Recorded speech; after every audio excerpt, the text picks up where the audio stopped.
जय श्री श्याम दोस्तों, स्वागत है आप सभी का आपके अपने चैनल धीरज स्टडी 2.0 पे।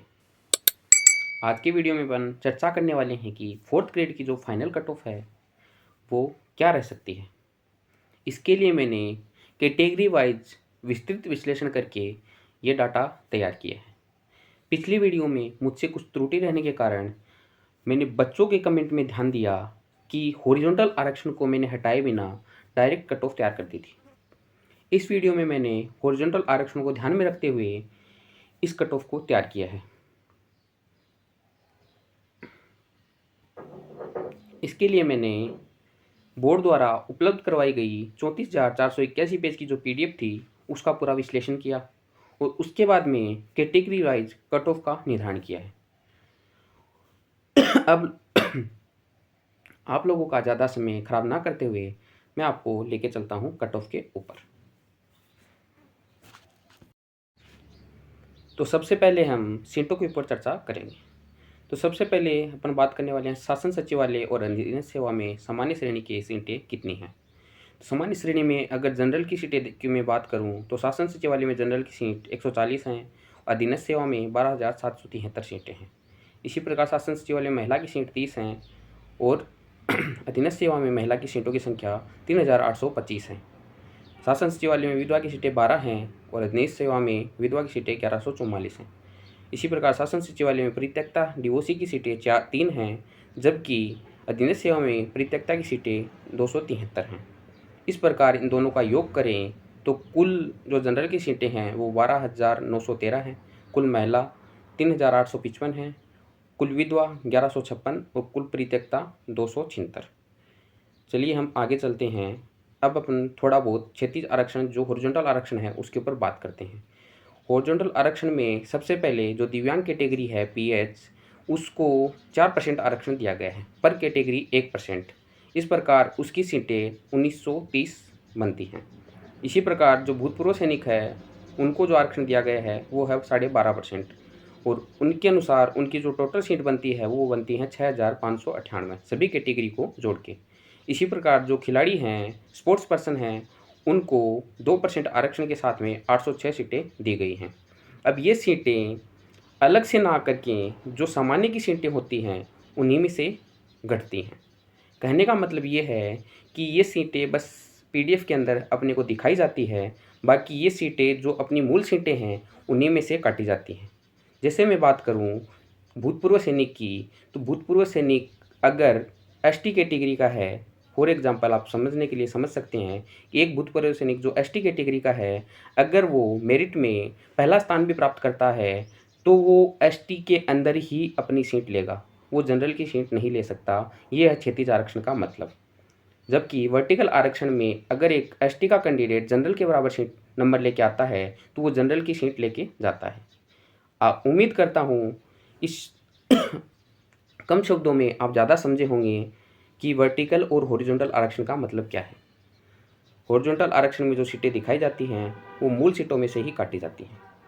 अब अपन बात करने वाले हैं कि सीटों के विश्लेषण के बाद में जो सीटें निकल के आती हैं वो कितनी बचती हैं और उसके बाद सीटों के विश्लेषण के बाद में जो मेरिट निकल के आती है और अपन ने जो मेरिट तैयार की है उसका आधार क्या है। तो सबसे पहले हम लोगों ने जो टोटल सीटें गिनी हैं वो हैं 12,913 सीटें।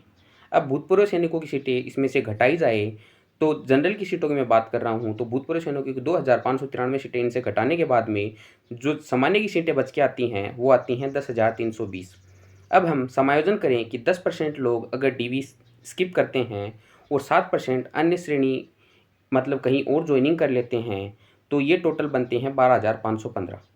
अब अंत में जो दिव्यांग कोटा है पीएच कैटेगरी है उसकी सीटों को इसमें से समायोजित करें तो टोटल सीटें अपने पास निकल के आती हैं 12,268 सीटें।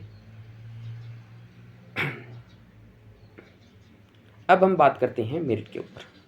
मेरिट में जो 12,268 सीटों तक मैंने पीडीएफ को चेक किया तो वहाँ पे जो 12,268 में है लगभग 100 जो कैंडिडेट थे वो टीएसपी एरिया के सम्मिलित थे। तो मैंने टीएसपी एरिया के लोगों को बाहर निकालते हुए इस मेरिट को 12,368 तक नीचे खींचा। उसके बाद में जो मेरिट निकल के आई है वो आप लोगों के सामने है। अब हम अब हम मूल श्रेणी में पुरुष और महिला जो सीटें ले रहे हैं उन पे बात करते हैं। सामान्य के अंदर जो पुरुष हैं वो 357 जा रहे हैं और महिला 59। टोटल की मैं बात करूँ तो 416। अनुसूचित जाति की मैं बात करूँ तो 559 पुरुष जा रहे हैं और 27 महिला जा रही हैं, टोटल 586। अब मैं एसटी की बात करूँ तो 144 पुरुष जनरल के अंदर जा रहे हैं और 12 महिला, इस प्रकार 156। अब मैं ओबीसी की बात करूँ तो 7,929 पुरुष जनरल की सीटों पे जा रहे हैं, जबकि 6,623 महिलाएं जनरल की सीट पे जा रही हैं। इस प्रकार 8,552 सीटें ओबीसी वाले जनरल की लेके जा रहे हैं। अब मैं बात करूं एमबीसी की, तो एमबीसी के 707 पुरुष जनरल की सीट पे जा रहे हैं, जबकि 17 महिलाएं। इस प्रकार 724 कैंडिडेट जनरल की सीट पे जा रहे हैं। अब मैं बात करूं ईडब्ल्यूएस की, तो 1782 कैंडिडेट जो पुरुष हैं वो और 147 महिला हैं वो जनरल की सीट पे जा रही हैं। इस प्रकार 1929 कैंडिडेट जनरल की सीट फाइट कर रहे हैं। अगर इनका कैलकुलेशन किया जाए तो ये सीटें होती हैं 12,368 और यहीं तक मैंने आपको मेरिट बताने की कोशिश की है। मेरे हिसाब से 12,368 रैंक पे 154.3994 नंबर पे कोई कैंडिडेट है तो वो अपना सिलेक्शन कंफर्म समझे। ये मैं कोई बिना विश्लेषण की बात नहीं कर रहा हूँ। अगर आप लोगों को मेरे विश्लेषण पे डाउट हो तो आप मेरे टेलीग्राम चैनल पे विजिट करके वहाँ पे मेरे द्वारा किया गया विश्लेषण देख सकते हैं। और संभावित में कट ऑफ की बात करूँ कि नीचे अगर वो खींच के कितना आ सकती है तो 13,136 पे, और नंबर की मैं बात करूँ तो 153.8419 संभावित कट ऑफ आ सकती है। अब मैं बात करूँ सामान्य महिला की, तो सामान्य महिला की जो सीटों का वर्गीकरण है वो कुछ इस प्रकार है कि सामान्य महिला में जो जनरल की महिला है वो 204 सीटें ले रही है। अनुसूचित जाति की जो महिला है वो 228 सीटें ले रही है। अनुसूचित जनजाति की जो महिला है वो 99 सीटें ले रही है। ओबीसी की जो महिला है वो 3,054 सीटें ले रही है। एमबीसी की महिला 96 सीटों पे जा रही है, जबकि ईडब्ल्यूएस की महिला 655 सीटों पे जा रही है। इस प्रकार इनकी मेरिट की मैं बात करूँ तो इनकी मेरिट जो कन्फर्म मेरिट है वो 48,011वीं रैंक तक रुकती है।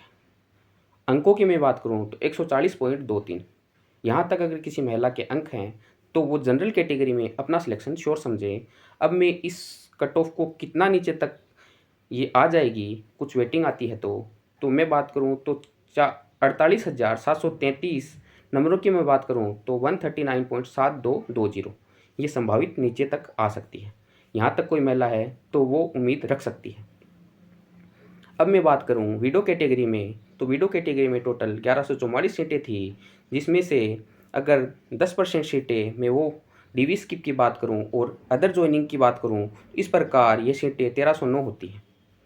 इसके बाद में अगर 1309 का मैंने विश्लेषण किया तो एक पेज से लेके 6,704 पेज तक 290 मुझको विधवा मिली। उसके बाद में 6,704 से 10,000 तक 509 विडो कैटेगरी की महिलाएं मेरे को मिली। फिर 10,000 से 12,700 पेज तक 510 महिलाएं मेरे को विडो कैटेगरी की फिर से मिली। इस प्रकार जो लास्ट महिला के नंबर निकल के आते हैं वो हैं 73.6137। और मेरिट क्रमांक की मैं बात करूं तो 7,49,123। यहाँ तक अगर कोई विडो महिला है जनरल कैटेगरी की तो वो अपने आप को सेफ समझ सकती है। अब मैं बात करूं तलाकशुदा श्रेणी की, तो उसमें टोटल सीटें 273 + 3 276 हैं। अब मैं बात करूं कि कुछ महिलाएं जो डीवी स्किप करती हैं और कुछ जो अदर जगह ज्वाइनिंग कर लेती हैं, तो उसके बाद में मैंने इन सीटों को 330 तक माना है और 330 सीटों के ऊपर मैंने ये मेरिट निर्धारित की है। अब मैं बात करूं कि इसी श्रेणी में कौन कौन सी महिलाएं किस किस कैटेगरी में शामिल होने वाली हैं, तो मैं बात करूं सामान्य की तो 26 महिलाएं इसमें शामिल होने वाली हैं। एससी की बात करूं तो 20 महिलाएं, एसटी की बात करूं तो 3 महिलाएं, और ओबीसी की बात करूं तो 231 महिलाएं, एमबीसी की बात करूं तो 5 महिलाएं, और ईडब्ल्यूएस की बात करूं तो 45 महिलाएं। इस प्रकार ये 330 महिलाएं होती हैं। अब मैं इनकी मेरिट की बात करूं तो इनकी मेरिट मेरे हिसाब से 115.7880 तक रुक सकती है। मेरिट क्रमांक की बात करूं तो 1,95,613 पे इनकी मेरिट रुक सकती है।